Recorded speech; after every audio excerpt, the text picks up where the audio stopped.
Here. And here. Orderly. Can everybody see my screen? Yes.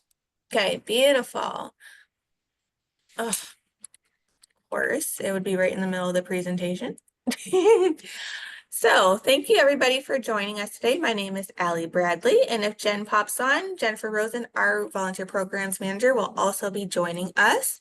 And I'm the volunteer coordinator, of course, at our Detroit location, and I also oversee the Roseville cat caregivers. So today, I thought this was really, really great. At our last feline education series, Victoria touched on this quite a bit, consent to touch.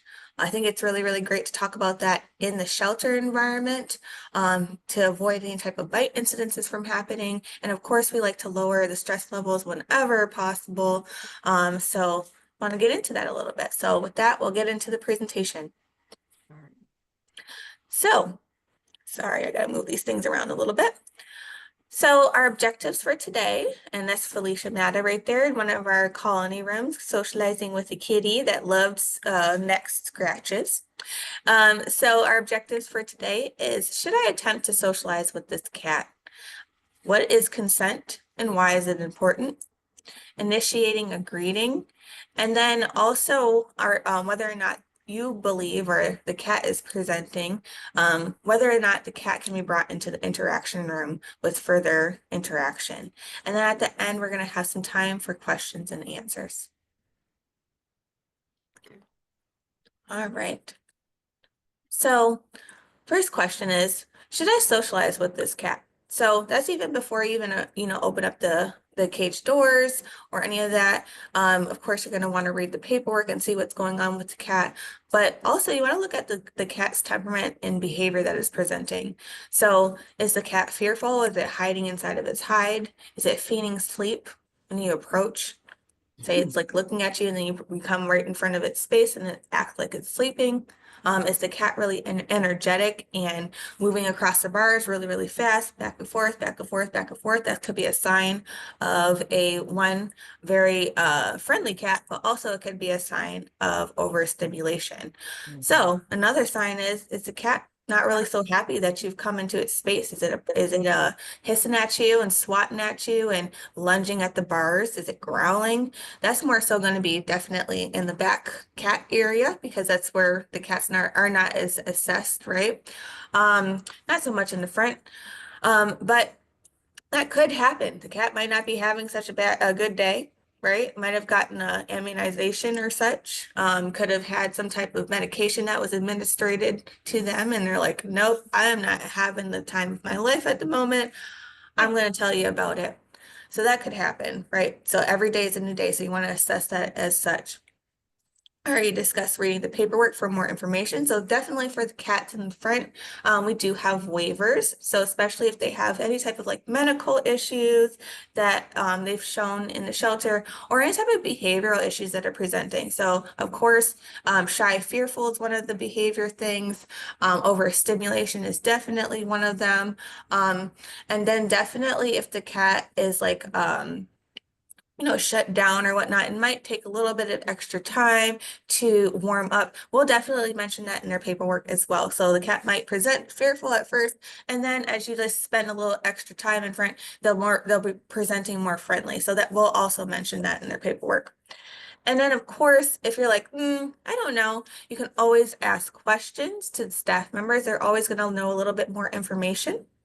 And then, of course, know your limits. So, for example, if you're not really comfortable working with a more fearful or shy cat because you'd have to put a little bit more work into it, and you're like, I don't want to have this go into like a left turn, then you know that about yourself, and you might take a little extra time. Or you can ask another volunteer, you can ask your volunteer coordinator just to help you along with that.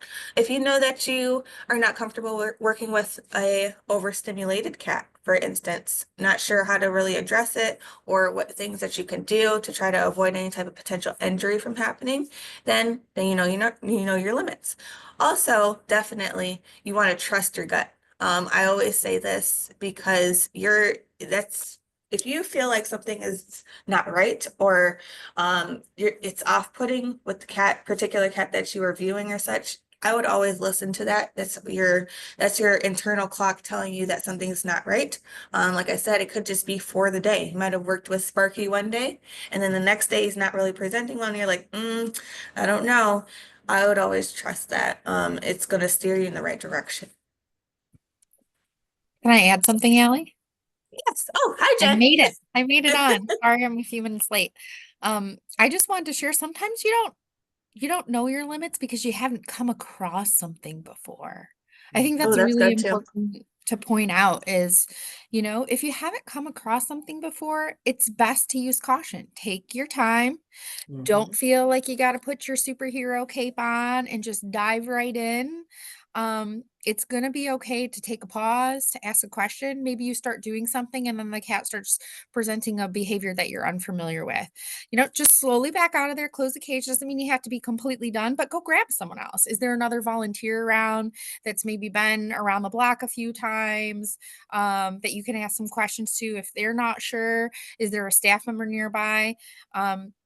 Always, always, always pause if you're not familiar with something, because when we are just trying to figure it out with animal behavior and we don't really know what they're trying to tell us, right? They only communicate with their body language. That's when accidents happen. We're taking a risk when they're displaying something and we don't understand what it means and we push through without understanding what they're trying to communicate to us. So I just really want to point that out because I think that's really, really important information, especially when we're working with cats. Cats already are not all the best communicator, right?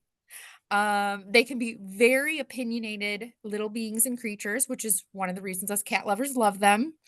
But they're not that forgiving. So they're gonna warn you once, and sometimes it's only a few seconds, and then boom, the claws come out, the teeth come out. So if you see something and you're not familiar, just pause, just stop, get another person. Don't keep pushing. Usually when we push, those are when those accidents happen. And it's not because the cat is aggressive or because we're a bad animal handler. It just means we're not speaking the same language. So we always have to learn how to speak the same language so we respect each other's boundaries. I love that. Thank you for adding that, Jen. Okay, so next we're going to talk about consent. And this is really, really great because, for instance, I'm going to put this in perspective for a lot of people. How would you feel if someone just came up to you and just started patting you on the head? Probably wouldn't make you feel good. So consent is permission to touch. It allows it allows the cat to feel control in the moment. It reduces the stress in the cat by not forcing the cat to engage in a close proximity interaction. Because sometimes, for instance, a cat doesn't really want you to touch them, but they might enjoy you playing with a wand outside of their kennel. But as soon as you go and approach to try to touch them, they're like, whoa, what's going on? They might hiss at you. They might swat at your hand. It also builds trust. So it allows them to view you as not a threatening type of situation, right? So, okay, I'm showing the signs that I don't want them to touch me, and they see that and they are respecting those boundaries. So it allows them to say, okay, this is not so bad, right? And of course, I just said that it respects the cat's boundaries if they reject your initiation. All right, Jen doesn't have nothing to add. Oh man, no. All right. So how are we going to initiate a greeting? So we're going to have some videos in the next few slides and some different scenarios. Unfortunately, I could not capture one that was a really shy guy because they were hiding underneath the blanket up here in the adoption pod area.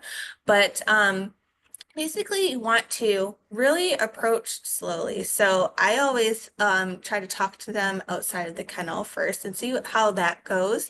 If they seem calm and collected, then I might, open up the kennel if they haven't approached the front of the kennel, right? And you want to offer a finger. You're not shoving the finger right in front of their face. We're just, putting it like maybe on the blanket in front of them, in close proximity. And if they're interested, then they're gonna, engaged. They're gonna come a little bit further and they'll start sniffing you, right? So you're gonna let them approach you. And then at that point, once they do that little head bump thing that they do to like telling you like this is the consent, you can go ahead and touch me. They'll rub up against your hand or your finger that you've presented. Then you can go ahead and start slowly petting. So you want to start around the bottom of the chin area, kind of like the picture there, cheek scratches, a little bit on the back of the ear, top of the head, and see how that goes first. And I like to kind of just pause at that point and see how that's going. And then see if they want to keep on engaging with the petting. So if they do that, usually they'll bump back up against you. And then maybe I'll go down the back just a little bit, but I'm not going to keep going down the back. And you'll see that in the video because that can really overstimulate the cat. And then while you're doing that, yes, you're going to always keep your eyes on the cat, but keeping your eyes on the cat and engaging in direct contact, eye contact are two different things. So you don't want to do that. That could stress the cat out or send a different message that we don't want to send. And then also know when to stop the interaction. So if the cat is not interested, usually they'll kind of back away, try to move away from you, go into a different area. So we don't want to keep following them and keep on engaging with the interaction because at that point, just like Jen said, they already gave you that notice like, hey, I'm kind of done with this. So if we keep on engaging with them, at that point, they're going to get frustrated. And that's when either a bite, swat, something is going to happen. And we don't want that to happen. Stressing the cat out, it's putting the cat in a dangerous situation, putting yourself in a dangerous situation. Yeah, so a couple of things to add here. This is all really, really great information. One of the reasons why you want to start on the cheeks, like Allie talked about, is that's where the cat's scent glands are. They have a lot of scent glands here in the face and in the cheeks. If you have a cat in your home, or even, she talked about the headbutting and the bunting and the rubbing up with their cheeks, they're putting their scent on you. Cats tend to be a little bit possessive of creatures. Also, though, it's a familiarity thing. If their scent is there, oh, this is part of my territory. These are things that make me feel comfortable. This is happy, right? They're smelling things that smell familiar. So it's a stress reducer. So they actually like to rub their cheeks on you. You'll notice they rub their cheeks on the bars of their kennels. It's because they're putting their scent there. And if you've ever seen us tie the little rope toys on that hang on the bars, there's two purposes. Yes, a lot of adult cats don't play with them. That's okay.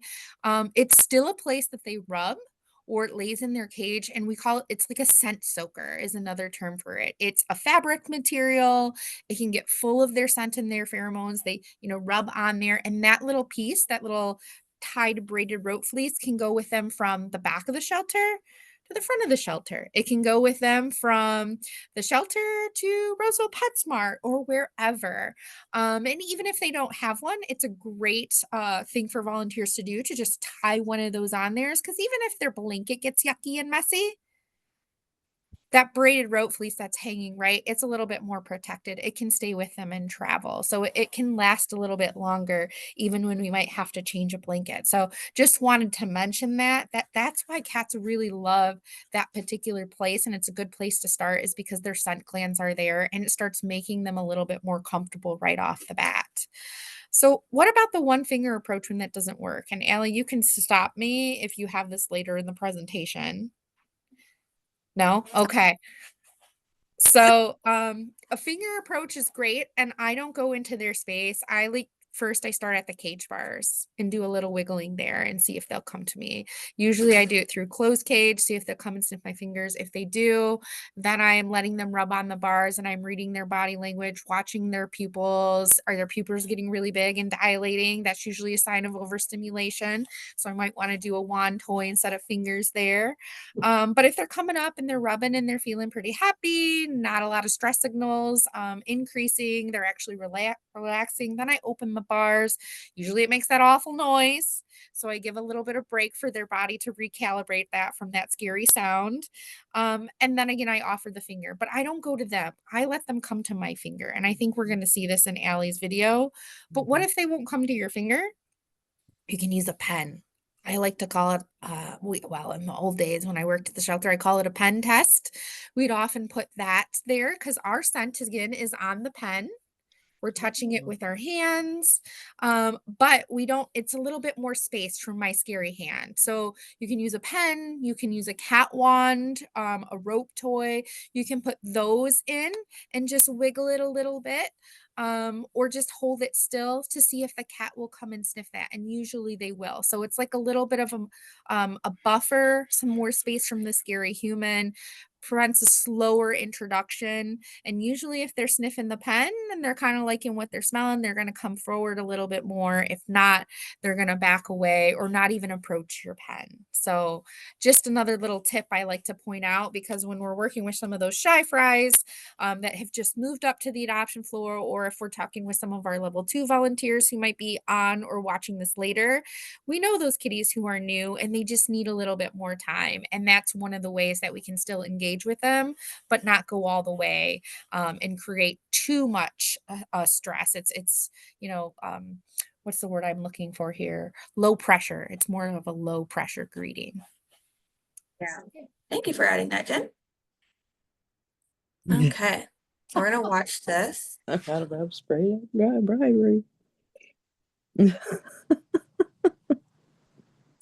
We can hear somebody. Somebody's not on mute.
This guy is having a great time.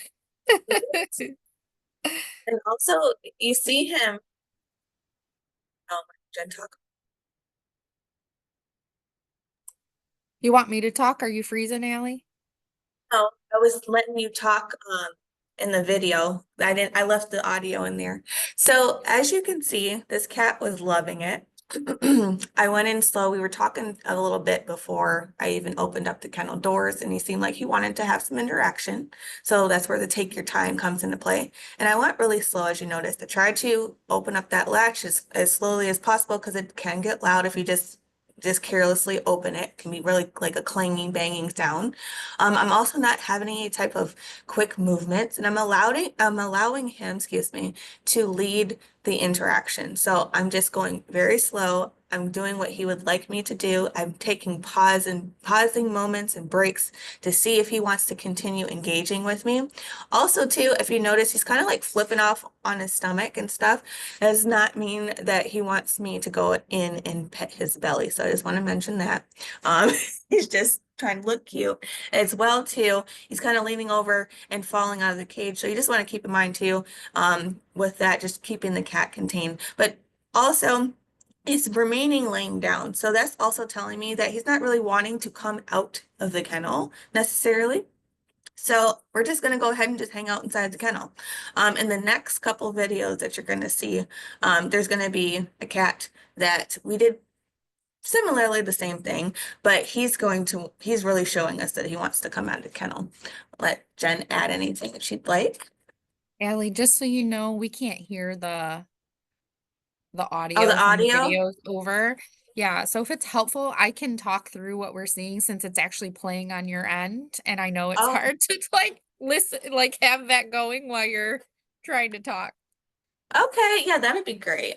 Yeah, Okay. it's the audio is playing on my end, and I was talking through the motion. So I guess when we come across the video with the bat cats, I'll explain what I'll do at that moment. But we can you can talk through the next couple ones. Okay. Yeah. All right, so I mentioned in-cage socialization. So we did review this in the in our past quarterly, but in-cage socialization is utilizing the animal's enclosure as a space to complete the socialization efforts due to the cat's limited threshold. So that cat that we just saw, he was really enjoying me petting him and such. He probably would have enjoyed even like a little bit of some wand play as well. But he's really relaxed and he really didn't have any interest of coming out of his home. So the reasons being why that might happen, of why they want to stay in their cage is they might have some handling sensitivities. That's usually going to be mentioned on their waivers. Guys in the back of the shelter, we typically always do in-cage socialization, so you don't have to worry about that. They might have particular personalities where one moment they're like, okay, I'm okay with you petting me and such. The next moment, they're giving you those signs where they're overstimulated or they might swat at you or something, right? There might be some underlying illness or pain that comes with age as well. There might be some like arthritis things happening. He might have some kidney issues and such. It's just very sensitive to touch. That's all, again, all going to be mentioned in their paperwork, but those can all be a part in the play. There also is right now a very big chunker cat up here that is about 30 pounds. I definitely would not lift him and bring him into a interaction room. One, that's good, might hurt my back, but two, it could be stressful with lifting that heavy cat. And I did, of course, mention overstimulation. So with that happening, you would kind of want to gauge and see where he lies on the spectrum with that. He might tolerate a little bit of touching, but just to keep myself safe, right? I might do some out of the kennel, or I'm sorry, inside the kennel socialization, but with the cage door closed, where I'm doing like a wand toy outside playing with them. So that way there's no like contact or anything, but he's still getting the socialization efforts. Yeah, I just wanted to add with the bigger kitties that are overweight, you do have to really be careful if, you're ever like lifting or picking them up. Like they don't get equal distribution of their weight. So when you like lift them up, like it's either one part of their body is really like hanging and that hurts because it's extra weight that's hanging, or when you're holding apart, if it's not equally supported, then you're like jabbing into their armpits. And while yes, there's extra cushion, it doesn't feel that way because it's again a lot of weight on that pressure point. So just really got to be careful. In most cases, they don't really want to move around that much anyways. They just prefer the pets or the brushing. I see that Andrea put, I love him. He's so affectionate. Then he's done. He is. Um, yeah, He's so sweet. those particular personalities, they can be really social, but some kids just don't want a lot of petting. Like touch isn't their thing. That's not what makes them really happy. They want to be by you. I had a little foster kitten like that. She liked me for play. She liked that I would give her food. She would come lay on me and suckle the blanket when she wanted to do that and like, pretend like she was nursing. Um, Other than that, she did not want me to touch her. The only time I could pet her, it was when she was suckling on the blanket. So just being respectful again of their wishes and make sure we're following their body language. So yeah, that toy was great with the kitten. That's how we did most of our interactions together. Love that. All right. So in this next video, you can see that I'm giving him the introduction from outside the kennel and I am talking to him. Well, I'm going to pause. Can you guys hear the video? I cannot Okay. anyways. All right. So as you can see, he accepted my invitation of consent, right? He's bopping his head up against my fingers and enjoying the scratches, but at the same time, you notice he's super social and he wants to escape the kennel. He's tried to multiple times. As you can see, I'm trying to lead him up on the ledge, try to get him away from the exit. I'm using my body as a blocker, but he's finding whatever exit he can find. So he's trying to find that little nook and cranny there. right there again, I'm catching him. So I decided to close the kennel because I'm not trying to overly stress him. And I'm not trying to put myself in a bad situation. I'm also not trying to allow him to escape. So we decided to bring him out of the kennel. So I closed the door. I went into the cat storage room. I got myself a towel to put as a barrier between me and him. Because sometimes when you do, go to grab a cat to take him out, they can claw you on accident. It's not their way of trying to do that, but it can happen. So I'm just trying to protect myself. I'm also trying to make him feel more comfortable in that wrap. And I'm not doing like a tight burrito wrap. I'm just doing it loosely.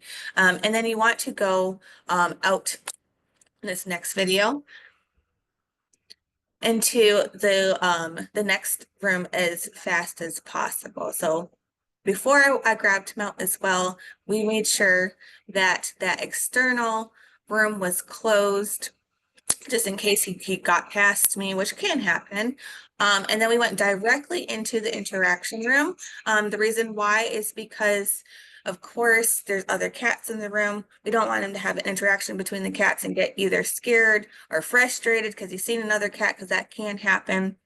And then I let him go directly on the chair. So I didn't try to get him to sit right on my lap or anything. I just let him go, gave him space to move around, and explore. All right, so the next video. I just want to add too real quick. No, The videos are um, really struggling today. they Um, are. I'm Well, sorry. you Go ahead. pause that one. I just wanted to add too, like I love what you said, Allie, about, just letting them go in the room and just giving them a minute.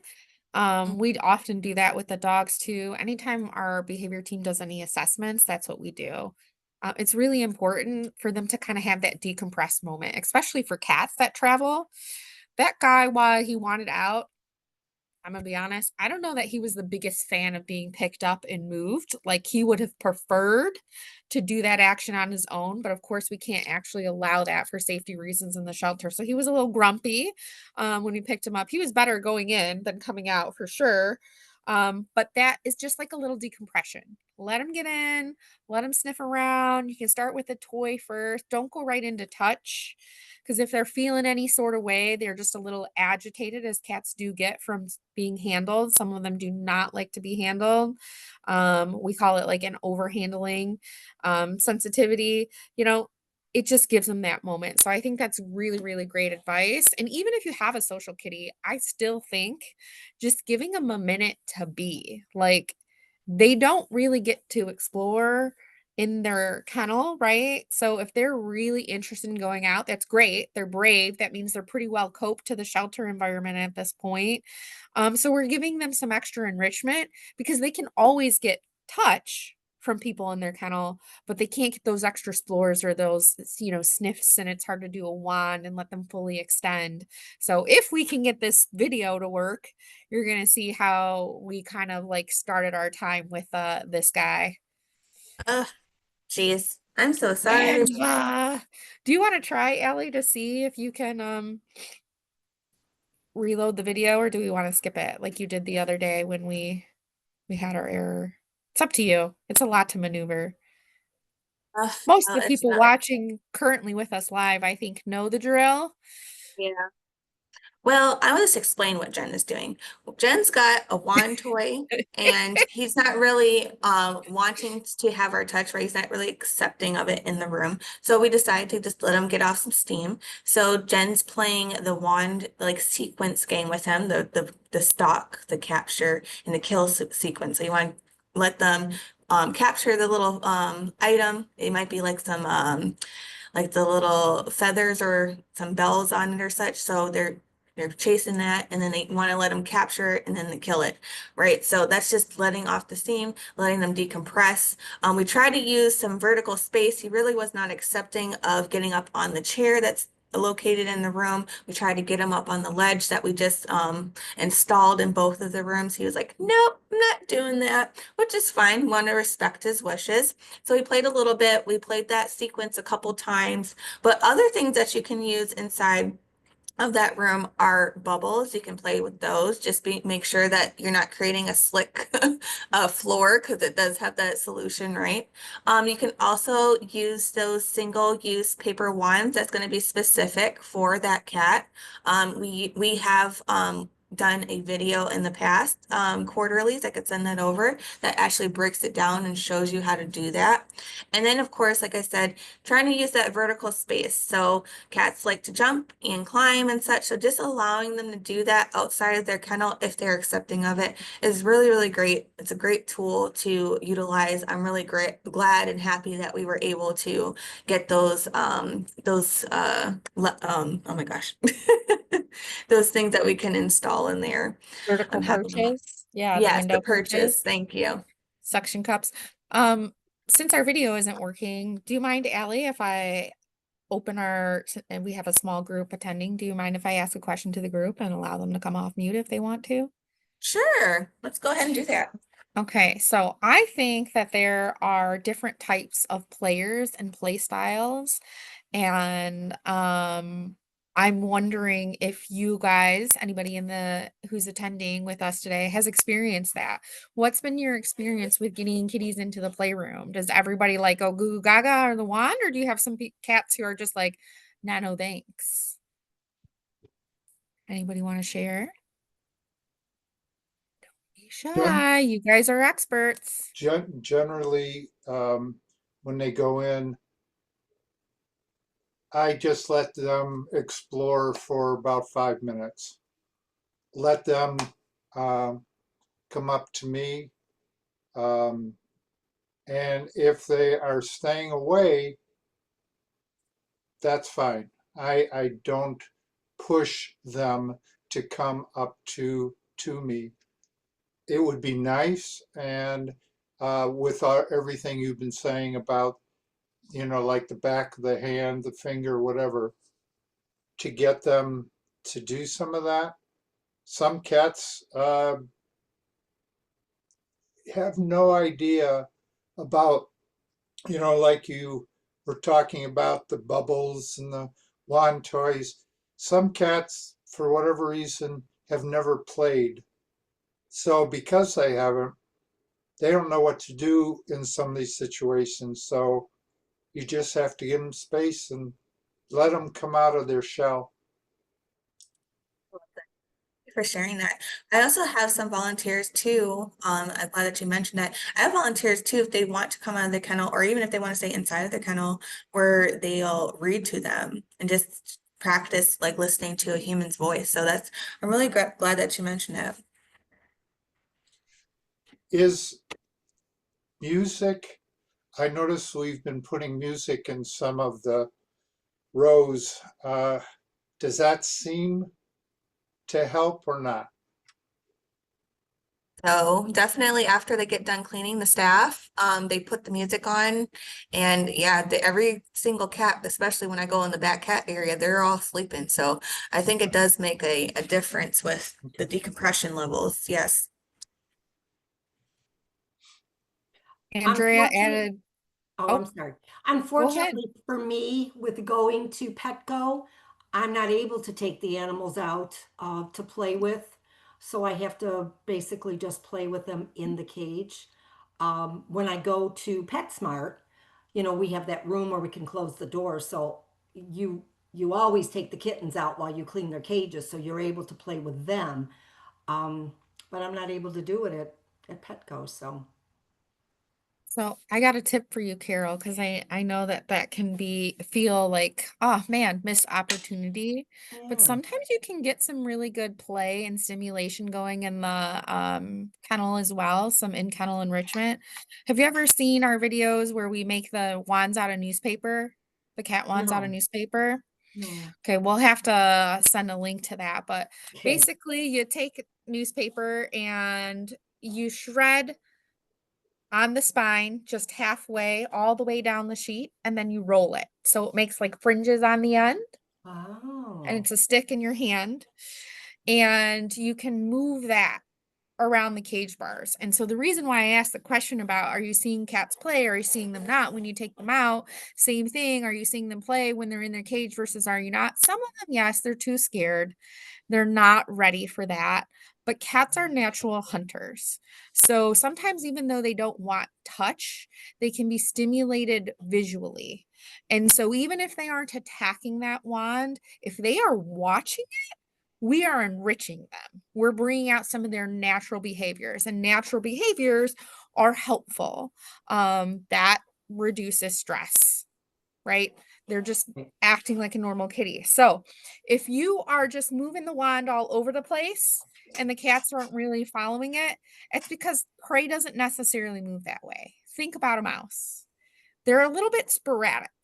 And so we found this with our kitty that we took out that's in this video that we can't see. At first, Allie was moving the wand around. Now, I think if he was a really rambunctious player or a kitten, there are different types of play. Jackson Galaxy's got them named. There's 3 different types. I wish I remembered them off the top of my head, but I don't. The kittens, they go for anything, right? Sometimes the wind moves and they're like, oh, and they pounce and there's nothing there. It was like a little dust, right? But then you have cats who are in the middle. Like sometimes when they're in the mood, they'll go after everything or they have very specific toys. And then you have other cats who are like, you're really going to have to work hard. I will play, but you're going to have to work hard because I'm not just like getting up and moving just because you say so, right? So for this guy, we had to do movements like natural prey. So a mouse will like skitter and then they'll freeze, right? Prey freeze because they're like, hopefully, if I stay still, they won't see me. And what does a cat do? Especially if you think we go of a lion or a wildcat, they stalk, right? So I love, Allie, that you put this in there, the stalk, the capture, the kill. This guy really needed that. We needed to move the wand, quick, quick, quick, stop, and then slowly drag, and then quick. And then after that slow drag, stop, and the quick pull, boom, he attacked. And then after that, he was flipping in the air and being crazy. And then he would stop. And then we put the wand toy on top of the chair, and there was noise with the flipping of the wand. And so that like really got him like interested. Oh, there's something jingling. What is that? And then he wouldn't jump up at the chair, but and at first he was like, oh, I hear the noise. I'm interested. I'm watching with my eyes. So then I would bring the wand just to the tip of the chair so he could see it and then quickly flick it back. And then boom, his paws would come up on the chair.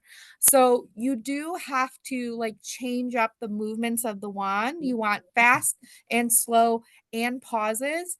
And also, you do have to let them catch it, like Allie said, because that's a frustration point. If they can never catch it, Right.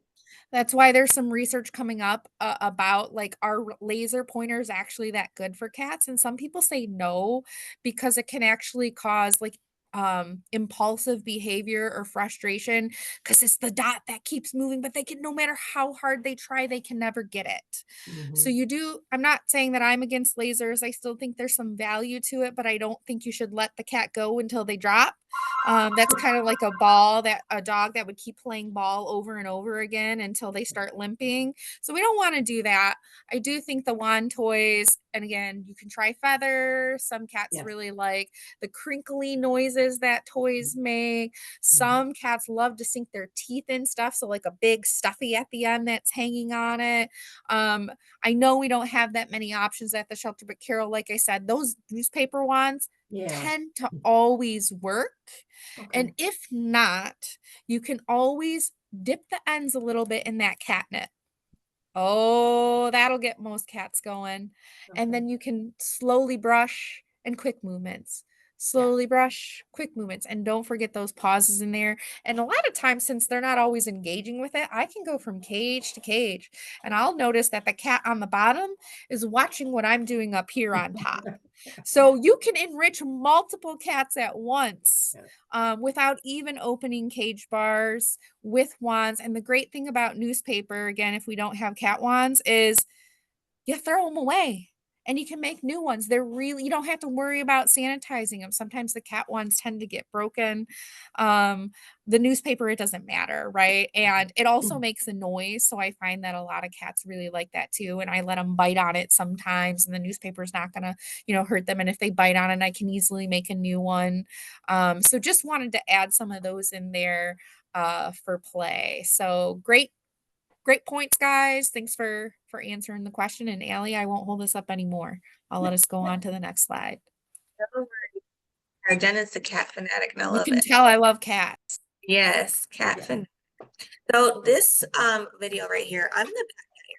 So I'm making sure that the door is secure in the room.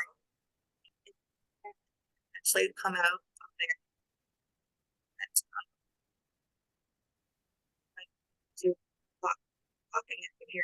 That's okay. Just making sure that the door is closed so that way that the cat cannot come out. But before I even started filming, she was hiding behind that little rose-colored blanket behind there, and she really was kind of being shy. So I was talking to her softly, and she came up to the front of the kennel, and I just put my finger just really snugly against it, just so she could get my scent. And as you can see, she's rubbing her body up against my finger and up against the bars.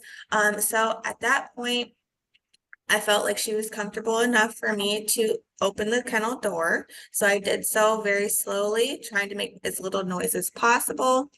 So there we go. And I'm sitting on the floor as well. So I'm also filming myself. So I got 3 different things happening. So I'm sitting on the floor.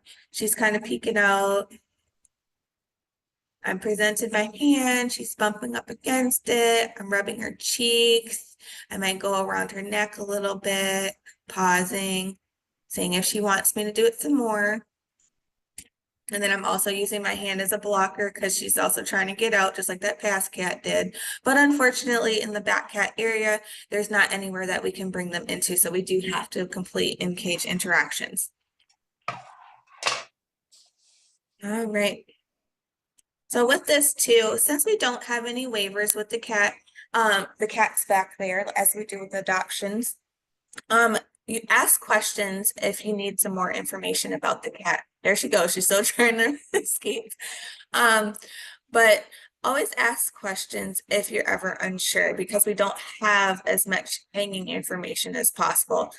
Cree and the rest of the cat behavior team does their best to put whatever information that we know on the front of those green sheets, but that's where you can find the information if it's not listed on there, is to just find somebody and ask those questions. But what I was just doing basically right there was providing an example of, I'm pretty much staying close to the head.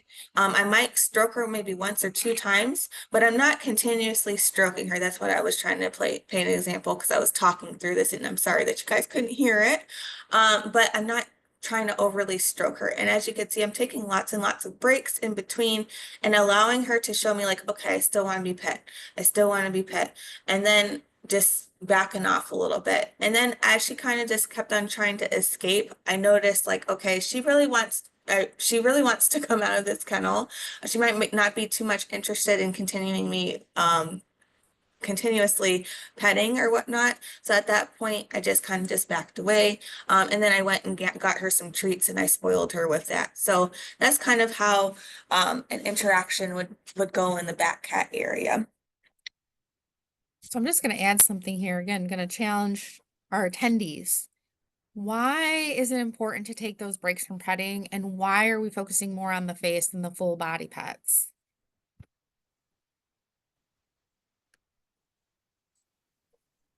You're doing the face primarily because all of their sense glands are in their cheek, and they are going to rub up and put their scent on you if they want to. If they don't, then they will not use their cheek. And the reason that you're giving spaces in between is because you can overstimulate a cat, and that's one thing you don't want to do. So you want to give them a chance to show you what they want to do. A+, Tom. Tom was listening. He's running the next presentation. That's what I heard.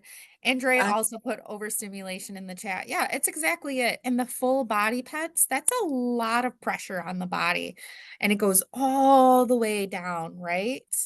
Also sometimes the back, like right at the base of the tail and the butt, that can be a triggering area for cats, whether it's sensitive, whether it tickles. It's just like the belly. I put in the chat earlier. Even if a cat exposes the belly, don't touch it. It's a trap. Very few cats actually like belly rubs. So we just use the rule at the shelter, do not pet bellies. But the tail, the base of the tail can be that too. My kitty actually has arthritis. So if someone does a full body pet on him right at the base of his spine, he'll actually like cry out, and sometimes he'll actually turn to nip. Not an aggressive cat. He's very social, very affectionate, loves petting. He just doesn't want it there. So again, we don't know the cat's preferences. I don't want to say that it's never okay to do a full body pet, but if you are going to do it, go slow. Do what Allie did. Don't be repetitive. Well, another reason why you were mentioning, Jen, about the base of the tail is that a lot of cats, especially older cats, can't reach back there. And so a lot of times their fur becomes very, very matted. And it hurts if you do the full body, sometimes with an older cat or a cat that is 30 pounds, as you were mentioning, Allie. Monty. If you guys ever are coming up this week before hopefully he gets adopted, but oh he's such a little chunker. I love him. But yes, I agree with that. There's a lot of nerves there too, at the base tail. So my cat in particular, if I go down its body, he will literally flip up in the air while I'm doing it, grab onto my arm and give me a bite, and then he'll like release. I'm like, okay. So Mhm. yeah. It's a very stimulating spot for them. Mhm.